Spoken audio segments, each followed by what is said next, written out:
Qatar में Israel का हमला, मुस्लिम देश हुए आग बबूला। अमेरिका बोला हमें पता था। आइए आपको बताते हैं कि किस तरीके से इस हमले को अंजाम दिया गया और किस तरीके से अब मुस्लिम कंट्रीज इस पर खफा नजर आ रही हैं। कतर पर इजराइल का हमला, मिडिल ईस्ट में नई जंग की शुरुआत, या फिर खामनेई, अयातुल्लाह खामनेई की बात होगी सच साबित। कतर के विरुद्ध इजरायली आक्रामकता बढ़ती जा रही है। ईरान के राष्ट्रपति ने भी एक मेजर संदेश दिया था, एक मैसेज दिया था, जो कि अब सच साबित होता हुआ दिखाई दे रहा है। दरअसल कतर पर इजरायली आक्रमण के बाद पाकिस्तानी प्रधानमंत्री और कतर के अमीर के बीच में टेलीफोन पर बातचीत हुई है। इजराइल ने अब कतर से भी दुश्मनी मोल ले ली है। न जाने इजराइल क्या चाह रहा है, न जाने कितने वॉर फ्रंट्स इजराइल खोलना चाह रहा है, एक तरफ ईरान के साथ, एक तरफ हिजबुल्लाह के साथ, लेबनान के साथ, फिलिस्तीन के साथ और हुतीज के साथ तो है ही, और अब कतर के साथ भी दुश्मनी मोल ले ली। नेतन्याहू के आदेश पर इजरायली सेना ने कतर की राजधानी दोहा में ताबड़तोड़ हमले किए, जिसमें हमास के नेताओं को निशाना बनाया गया। आइए जानते हैं कि आखिर हुआ क्या था। इजराइल ने एक बड़ा फैसला लेते हुए कतर की राजधानी दोहा में ताबड़तोड़ हमले किए। 15 फाइटर जेट्स से 10 बम गिराए। 15 फाइटर जेट्स और 10 बम, जिससे कि दोहा समेत पूरी दुनिया में सनसनी फैल गई है। इजरायली सेना ने कहा कि हमले हमास की सीनियर लीडरशिप को टारगेट कर रहे हैं। हमले हमास की सीनियर लीडरशिप को टारगेट कर रहे हैं, क्योंकि इजराइल ये कह रहा है कि कतर में हमास की लीडरशिप मौजूद थी, हमास के नेता मौजूद थे, इसलिए हमने कतर में हमला किया है। हम उन्हें जिंदा रहने नहीं दे सकते, ये इजराइल कह रहा है। प्रधानमंत्री बेंजामिन नेतन्याहू ने खुद कबूल किया है कि उन्होंने ही हमले की इजाजत दी थी और अमेरिका को भी इसके बारे में जानकारी थी। अमेरिका अब मना नहीं कर सकता, क्योंकि इजराइल के ही प्रधानमंत्री बेंजामिन नेतन्याहू ने उनका नाम लिया है, और मीडिएशन की जो तमाम बातें थी वो भी अमेरिका अब प्लेट पर नहीं रख पाएगा, जिसको हमेशा से अमेरिका भुनाता आया है। व्हाइट हाउस ने भी अब इसकी पुष्टि की है। करता क्या ना करता, मानना ही पड़ा। पहले कहा कि इस हमले में हमास का मुख्य वार्ताकार खलील अल हया भी मारा गया है, लेकिन बाद में पता चला कि वो अभी जिंदा है। लेकिन इस हमले ने मिडिल ईस्ट में आग और भड़का दी है। बारूद के ढेर पर बैठा मिडिल ईस्ट नजर आ रहा है। जॉर्डन, कुवैत हो, यूएई हो, ओमान हो, इनके समेत तमाम मुस्लिम मुल्क आग बबूला दिखाई दे रहे हैं और इस वक्त, और इजराइल को सबक सिखाने की बात भी कह रहे हैं। चलिए 10 पॉइंट्स में ये जानते हैं कि आखिर हुआ क्या था, कैसे हुआ था, कब हुआ था, कहां और कब यह हमला हुआ। हमला दोहा के एक कॉम्प्लेक्स पर किया गया। इजराइल की सेना ने कहा कि यह एक सटीक हमला था। यह वही जगह है जहां हमास के जो वार्ताकार हैं उनकी टीम मौजूद थी। हमास के नेता मौजूद थे, हमास की वार्ताकारों की टीम मौजूद थी, और इसलिए इजराइल कह रहा है कि हमने कतर को थोड़ी ना टारगेट किया है, हमने तो हमास के लीडर्स को टारगेट किया है। इजराइल के प्रधानमंत्री ने कहा कि यह हमला हमास के उस एक्शन का रिएक्शन था जिन्होंने एक दिन पहले यरूशलेम में फायरिंग की थी, जिसमें 6 लोग मारे गए थे। कौन कौन टारगेट पर था इस हमले में? हमास की ओर से जो मुख्य वार्ताकार है खलील अल हया, जाबर जबरीन समेत कई नेताओं को निशाना बनाया गया। खलील गाजा से निर्वासित हैं, जबकि जाहर जबरीन वेस्ट बैंक से निर्वासित है। और इस हमले से एक बात यह भी साफ हो गई है कि इजराइल हर मोर्चे पर पूरी ताकत से आगे बढ़ रहा है।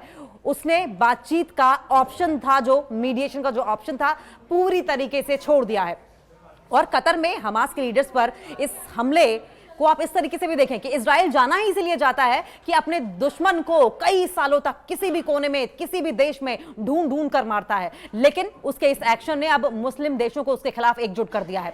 अब हमास ने इस पर क्या कहा ये भी जानिए। हमास ने कहा है कि दोहा में उनके वार्ताकारों की टीम इजराइल के हमले में बाल बाल बच गई है। हमास ने बयान जारी करके कहा कि हम वार्ता प्रतिनिधिमंडल में हमारे भाइयों की हत्या करने में दुश्मन की विफलता की पुष्टि करते हैं। हालांकि हमारे कुछ कार्यकर्ता जरूर शहीद हुए हैं।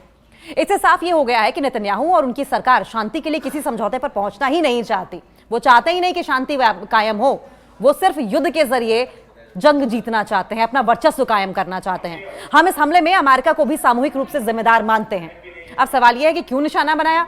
इजरायली सेना ने कहा कि हमने आतंकवादी संगठन हमास की सीनियर लीडरशिप को निशाना बनाते हुए सटीक हमले किए। सालों से हमास के ये सदस्य इस आतंकवादी संगठन के संचालन की अगुवाई कर रहे हैं। ये 7 अक्टूबर की नृशंस हत्याओं के लिए सीधे तौर पर जिम्मेदार हैं और इजराइल के खिलाफ युद्ध की योजना बनाकर उसे अंजाम दे रहे हैं।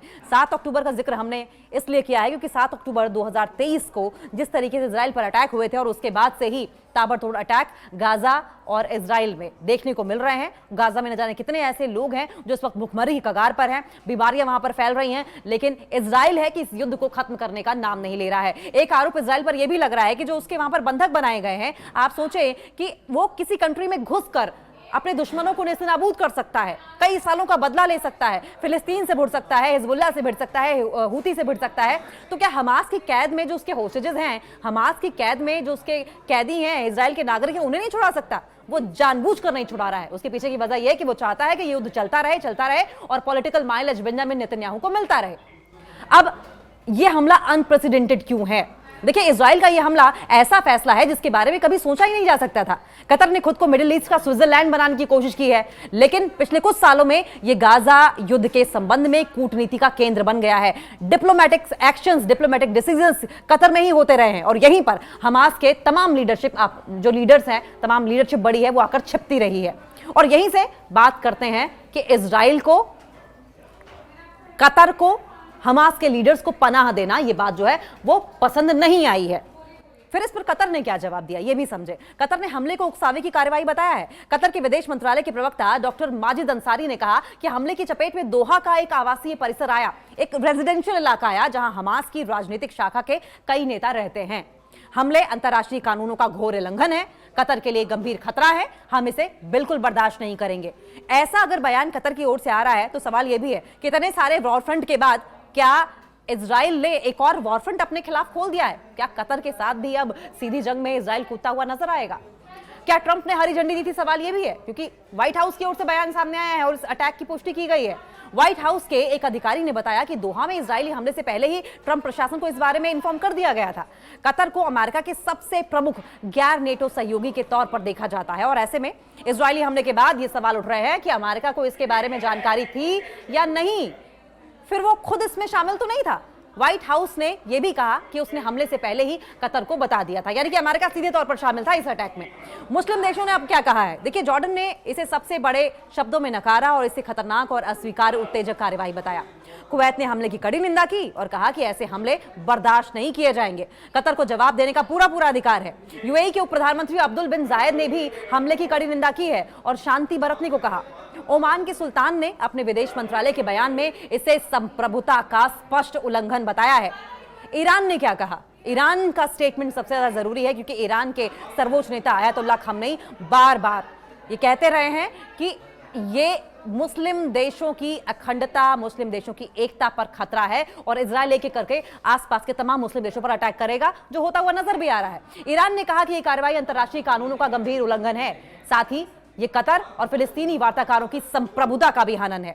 इसे क्षेत्रीय और अंतर्राष्ट्रीय समुदाय, रीजनल एंड इंटरनेशनल कम्युनिटी के लिए भी एक बड़ा खतरा है, गंभीर चेतावनी के तौर पर जरूर देखा जाना चाहिए।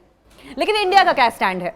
भारतीय विदेश मंत्रालय ने कहा कि हमें आज दोहा में इजरायली हमलों के बारे में खबर मिली। हम इस विकास और क्षेत्र में सुरक्षा स्थिति पर इसके प्रभाव को लेकर गहरी चिंता व्यक्त करते हैं और हम दृढ़ता से संयम और कूटनीति अपनाने का आग्रह करते हैं ताकि क्षेत्र में शांति बनी रहे, सुरक्षा को खतरा न पहुंचे। तो इंडिया का जैसा न्यूट्रल रवैया रहता है पीस वार्ता को लेकर या पीस को लेकर बातचीत, शांति को लेकर जो बातचीत होनी चाहिए उसकी हिमायत करता रहा है इंडिया, यहां पर भी इंडिया का यही स्टैंड देखने को मिला है कि बातचीत के जरिए और शांति कायम करने की कोशिश की जाए, जंग को एक मुद्दा ना बनाया जाए, जंग का रुख ना अपनाया जाए, जंग का रुख अख्तियार ना किया जाए। अब सवाल यह कि क्या जंग और भड़केगी? कतर में हमले से मिडिल ईस्ट में तनाव और ज्यादा बढ़ गया है। कतर वैसे तो अमेरिका का दोस्त है, इसलिए बहुत खराब स्थिति होने की उम्मीद कम जताई जा रही है, लेकिन जिस तरह से इजराइल आक्रमण कर रहा है उससे हालात दिन ब दिन बिगड़ते चले जा रहे हैं। अन्य मुस्लिम देशों की अगर बात करें तो अन्य मुस्लिम देशों में भी असुरक्षा की भावना पैदा हो रही है, जो उन्हें इजराइल के खिलाफ एकजुट कर रही है। ये आगे विकराल रूप ले सकती है, ये और ज्यादा बढ़ सकती है। देखिए, हूती भी यही करते हैं। हूतियों का भी यही कहना है कि तमाम मुस्लिम देशों को एकजुट होना चाहिए और इजराइल के खिलाफ खड़े होकर लोहा लेना चाहिए, दुश्मनी का जवाब, हमले का जवाब हमले से देना चाहिए। खामनेई ने दरअसल हमेशा से मुस्लिम देशों की एकजुटता की बात कही है, लेकिन अब तक ऐसा होता नजर नहीं आया और इजराइल धीरे धीरे पूरे मिडिल ईस्ट में अराजकता फैला रहा है। अब कतर ने हमले के जवाब में हमला करने की बात कह दी है। इजरायली हमले के बाद अपनी पहली प्रेस कॉन्फ्रेंस में कतर के प्रधानमंत्री ने कहा कि उनके पास इजरायली हमले का जवाब देने का पूरा अधिकार है। उन्होंने इजराइल को संदेश दिया कि उनका देश इस घटना को कभी नजरअंदाज नहीं करेगा।